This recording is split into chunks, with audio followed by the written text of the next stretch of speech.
네, 강프로입니다. 자, KB금융부입니다. 자, KB금융을 포함해서 금융지주사들이 최근에 주가가 강합니다. 자, 다들 아실 겁니다.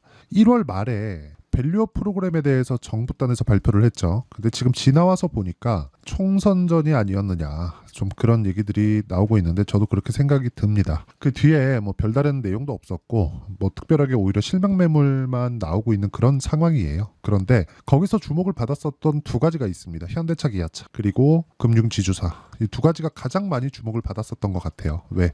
이익은 탄탄하고, 그렇죠. 고정적인 이익 규모는 계속해서 조금씩 늘어나고 있고, 그리고 주주 환원에 대한 부분은 약간 조금 부족한, 그렇죠. 그런 거였는데, 여기서 우리가 하나 구분지어야 될 게 현대차, 기아차는 고가 돌파를 못했습니다. 발표 이후에. 그런데 금융지주사들은 고가 돌파를 했죠.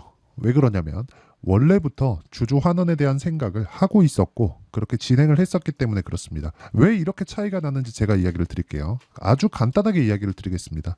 현대차, 기아차, 현기차는 상속을 하죠. 그렇죠? 근데 하나금융, KB금융 이쪽은 상속을 하는 구조가 아닙니다. 그렇죠? 우리가 주주들의 이익과 대주주의 이익이 같다는 거예요. 그리고 경영자의 이익도 같습니다. 무슨 생각이 드시나요? 미국의 움직임과 같습니다.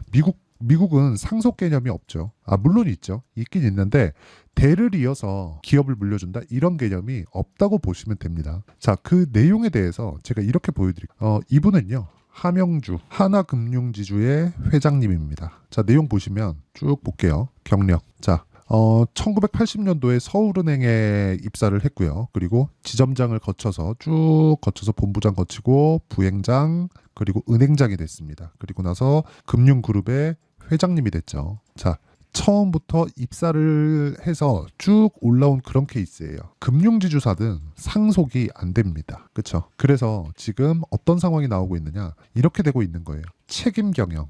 그렇죠?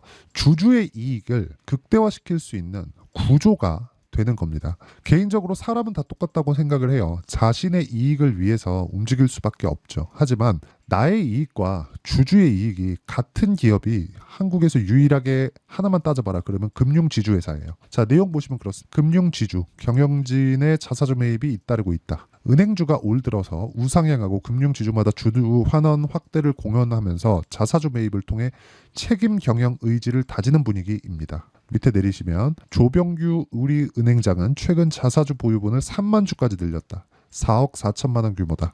이게 그렇게 크지 않다고 보실 수도 있는데 이거는 그냥 매입한 거에서 그렇고요. 기본적으로 그쵸. 뭐 스톡옵션이나 그런 부분들이 있습니다. 그리고 쭉 밑에 보면 최근 증권업 진출을 공언한 우리금융은행 기업금융 확대를 통해서 주주가치 제고에 나서기로 했다. 자, 이런 부분이 계속해서 발생을 하는 거예요. 보통 상속의 개념을 가지고 있는 쪽은 뭘 하죠? 물적 분할을 하죠. 이쪽에 가장 특화된 기업이 어디예요? LG예요. LG.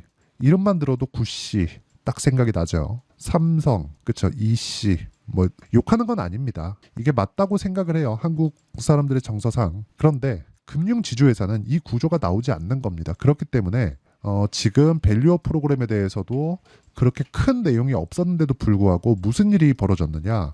원래 잘했다. 그런 부분을 자사주 매입과 함께 배당을 계속적으로 확대를 시켜가고 있습니다. 5%대 배당을 유지하고 있죠. 자, 지금은 금리가 높기 때문에 배당이 높은 거 아닌가요? 그렇게 보실 것 같은데 보세요. 5.6%죠. 근데 22년도에는 배당이 오히려 6%에서 5%대로 감소했어요.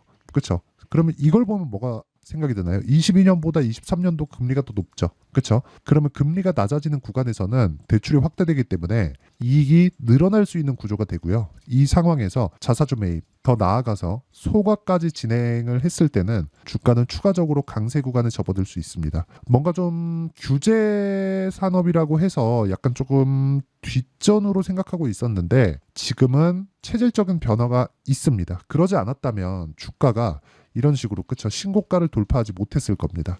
자, 2009년도에도 가격대는 6만 원대였고요. 지금은 8만 원대입니다. 근데 6만 원대를 다시 돌파한 게 거의 한 8년 그 정도 만이에요. 근데 또 빠졌고요. 그리고 나서 또 올라갔죠. 그리고 조정받았고 이번에 또 올라갔습니다. 이거는 체질 변화가 맞습니다. 그런데 이런 부분을 어디서 봅니까?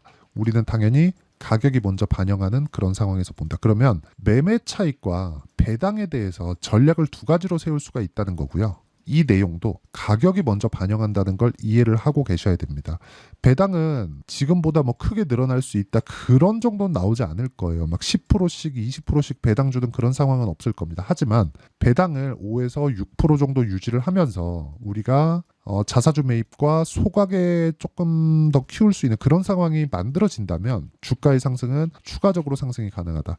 애플 같은 경우에도 그래요. 실적 안 좋아. 그런데 150조 규모의 자사주를 매입하고 소각한다는 내용을 발표하면서 애플의 주가가 회복하고 있죠. 주주의 이익을 생각한다는 게 이렇게 중요해서 그렇습니다. 근데 이런 부분을 정부 단에서 약간 조금 지지를 해주고 지원을 해주고 상법 개정이나 그런 부분을 맞춰줬으면 현대차, 기아차도 지금보다 훨씬 더 강할 수 있었을 텐데 그런 부분은 조금 아쉽지만 뭐 맞는 종목에 찾아가면 되니까 일단 그 금투세가 시작되기 전까지는 뭐 금투세가 내년에 될지 안 될지는 모르겠습니다. 원체 그 반발이 심하니까. 그래서 뭐 금투세가 되든 안 되든 간에 지금은 맞는 쪽으로 가는 게 맞다. 그렇죠? 주주 환원에 대한 부분은 금융주들은 애초에 진행하고 있었고 더 확대될 수 있는 그런 상황이 됐습니다.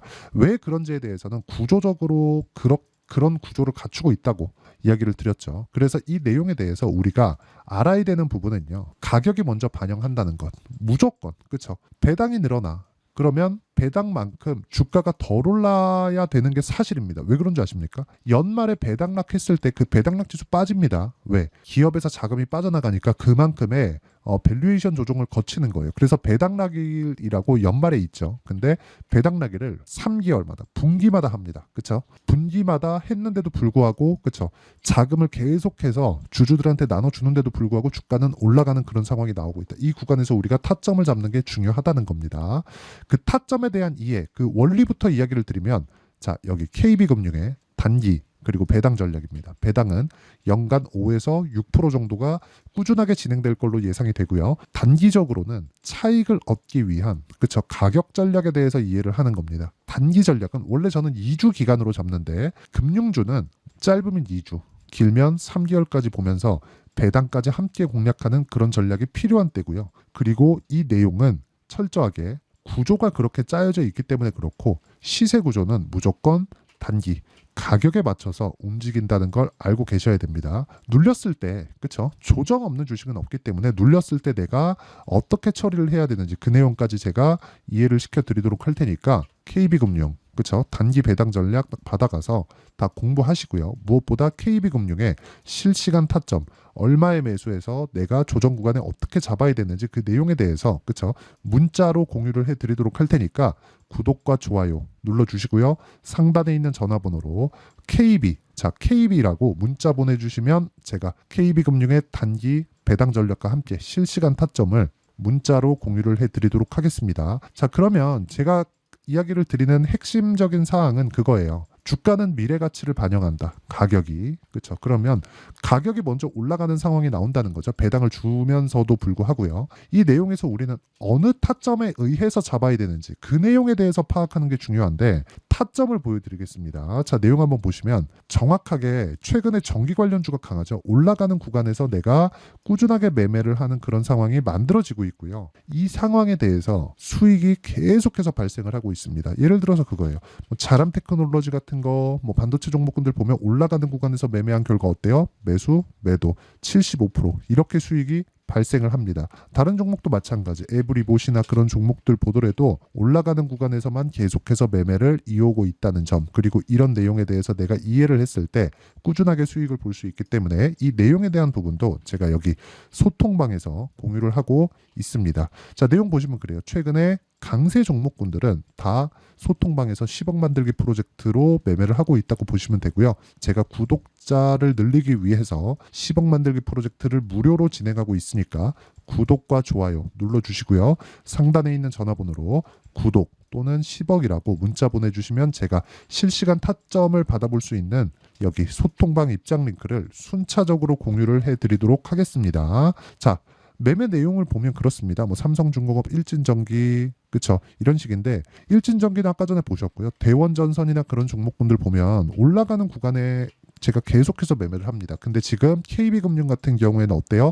올라가는 구간에 있는 종목군이다. 그래서 제가 보는 겁니다. 그리고 소통방에서도 계속해서 강세 종목, 즉 신고가 종목, 내가 매매를 하면 주도주가 됩니다. 왜? 돈이 들어오는 쪽으로 공략을 하니까. 물론 시차의 차이는 어느 정도 있을 수 있지만 꾸준하게 내가 매매하는 구조, 즉 강세 종목군으로 내가 맞춰간다면 수익은 꾸준하게 발생할 수 있고, 그 내용에 대한 부분을 소통방에서 무료로 공유하고 있으니까 상단에 있는 전화번호로 구독 또는 10억이라고 문자 보내주시면 제가 소통방 입장 링크를 순차적으로 공유를 해드리도록 하겠습니다. 자, 그러면 제가 왜 신고가 종목을 하고, 그리고 배당을 왜 지금 강한 쪽으로 가야 되는지, 그 내용에 대해서 이야기를 드렸는데, 이 내용에 대해서 파악을 했을 때 어느 정도까지 성과를 낼 수 있는지, 그리고 이 종목군들에 대한 분류를 어떻게 해야 되고 앞으로 어떤 종목을 잡아야 되는지, 그 내용에 대해서도 제가 다 이해를 시켜드리도록 할 테니까 영상 끝까지 시청하시고요. 모든 분들이 성공 투자하셨으면 참 좋겠습니다. 자, 24년도가 돼도 여전히 시장은 녹록지 못합니다. 이런 상황이 벌어지는 건 어쩔 수 없습니다. 이런 상황에서도 수익이 나는 종목들의 구조는 변하지 않습니다. 즉, 대시세 종목에 대한 구조는 변하지 않는다는 거고, 실제 제가 소통방에서 지속적으로 이야기를 드리고 있는 내용도 대시세 종목이나 시장 주도주를 공략하는 건 철저하게 가격 분석을 하라고 이야기를 드리고, 가격 분석 이후에는 이슈에 대한 파악, 그리고 이슈를 파악하고 나서는 다시 내가 얼마에 매수할지 그 타점에 대한 부분을 지속적으로 언급을 하고 있습니다. 자, 근데 생각해 보세요. 시장이 굉장히 어려웠습니다. 어려운 상황에서의 어떤 종목들이 강했냐 보면 반도체와 그리고 바이오입니다. 자, 실제 여기 보면요.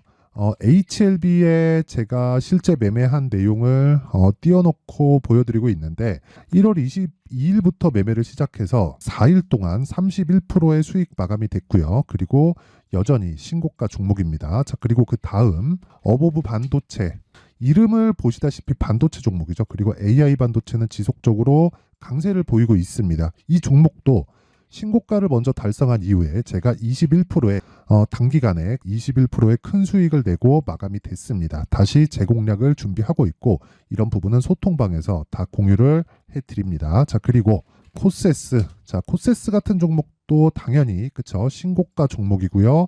그리고 반도체 종목입니다. 이 종목도 영업일 기준에서 이틀 동안 대략 한 15%의 수익 마감이 됐습니다. 내용을 한번 보시면 어떻습니까? HLB를 포함해서 뭐 30%, 20%, 뭐 15% 이런 식의 수익이 지속적으로 발생하고 있는데, 이 세 종목 모두 다 신고가 종목이고 1월 달에 시장이 약세를 보이고 있는 구간에서도 강했었던 그런 종목입니다. 특징점이 하나 있는데, 그 이슈에 앞서서 가격이 먼저 반영했다는 거죠. 그렇게 제가 가격을 먼저 보고 이슈에 대해서 파악하는 이유는 결과적으로는 큰 시세를 먹기 위한 사전 준비 작업입니다. 실제로 큰 시세를 먹기 위해서 사전 준비 작업을 했을 때 여기 레인보우 로보틱스 127%, 그리고 ISC 98%, 그리고 한미반도체 97%의 큰 수익을 내는 상황을 만들 수 있습니다. 어떤 식으로 소통방에서 진행됐는지, 그쵸? 그 상황을 제가 이야기를 드린 건데, 이런 상황도요, 당연히 신고가를 공략했을 때 가능한 겁니다. 자, 그러면 이번에도 마찬가지입니다. 그쵸? 정부 주도의 코리아 디스카운트 해소 방안이 2월 달에 발표를 하고요. 그리고 2월 달에 발표된 내용을 토대로 주가가 움직이는 게 아니라 이미 움직인 내용이 있죠. 실제 이 내용은 크게 중요한 게 아니라는 겁니다. 실제 움직인 내용을 보면, 자, 기아차입니다. 실제로 12월 달에 신고가를 만들어 놓고 정부에서 입김을 불어 넣으니까 순식간에 기아차를 포함해서 현대차 같은 거대 기업들의 주가가 2주도 채 되지 않아서 40% 정도의 큰 시세를 냅니다. 자, 그러면 우리는 어떤 종목을 봐야 될까요? 이슈를 파악해야 되는 것도 맞지만 철저하게 가격에 맞춰서 매매를 해야 되는 게 당연히 중요합니다. 정부가 주도하는 정책 방향이 있겠죠. 그 방향에 맞춰서 우리가 종목을 찾을 필요가 있다. 자, 그러면 답이 나왔습니다. 정부가 주도하는 방향에 맞춰서 제2의 기아차를 찾는 게 지금은 중요하다. 근데 정부 정책의 방향에 맞게 가자. 그랬을 때 앞서서 제가 보여드렸었던 내용인 여기 레인보우 로보틱스 127%, 그리고 ISC 98%, 그리고 한미반도체 97%와 같은 수익을 낼 수 있습니다. 물론 시간에 대한 부분은 최소 2주의 시간이 필요하고요. 그리고 최장 3개월 안에 끝내야 됩니다. 자, 기아차의 시세를 보셨던 것과 같이 2월 달에 정부 정책의 방향이 결정되고요. 바로 3월 달이면 시행입니다. 자, 그러면 우리는 거기에 맞춰서 당연히 종목을 찾아야 되고 제가 제2의 기아차를 찾아놨습니다. 제가 아까 전에 소통방에서 이야기를 드렸었던 내용 다 공개를 해드렸는데 그 내용처럼 종목만 받고 싶다 하시는 분들은요. 상단에 있는 제 전화번호로 대시세, 자, 대시세라고 문자를 보내주시면 정부 정책의 방향에 맞는 종목을 모든 분들에게 무료로 공개를 해드리도록 하겠습니다. 자, 제가 원하는 건 채널 성장이 목적입니다. 자, 그래서 구독과 좋아요 꼭 좀 부탁드리고요. 모든 분들이 정부 정책에 맞는 방향으로 매매를 이어가서 큰 수익 보셨으면 좋겠습니다.